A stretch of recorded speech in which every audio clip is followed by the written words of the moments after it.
Now, the cause paragraph is usually the one that is the most difficult to do. Remember, the cause paragraph is going to be a general, real-life narrative that illustrates what happens when you actually take the advice of this quote, or when this quote is actually heeded. So this is not going to be an example. An example is a specific historical example. The cause is a narrative that you are going to invent about a certain person or people who actually take the advice of this, or that shows the truth of this saying. And so when you're filling this out, you kind of just need to think about, well, who am I going to be writing about? And you could just make this about citizens in the United States, and or a wise man in the United States who is showing the truth of this.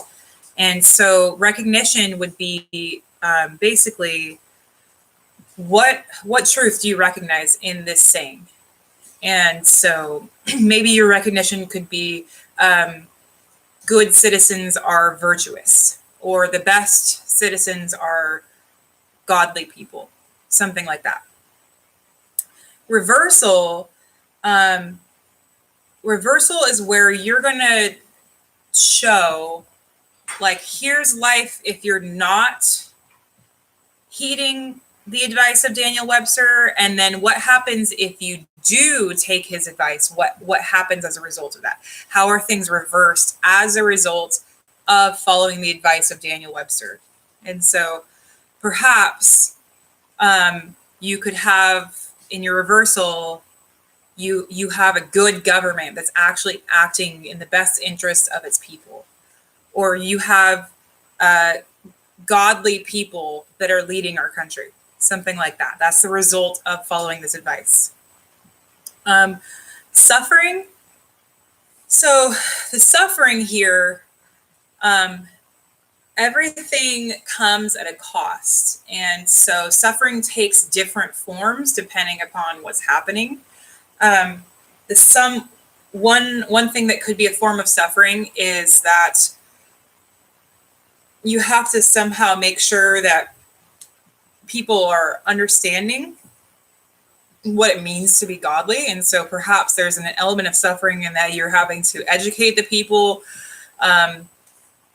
Maybe you could have the fact that, if you do have a government or a country that's being run in a godly manner, people are going to need to be punished for doing wrong. And so perhaps that's a part of the suffering, is just being punished for doing wrong. As far as the agent goes, well, this is whoever the main character of your little narrative is. And so perhaps you could just write this about a Christian man. Maybe a Christian man is the agent here, or a godly man, or a godly citizen. The action is what that agent is doing.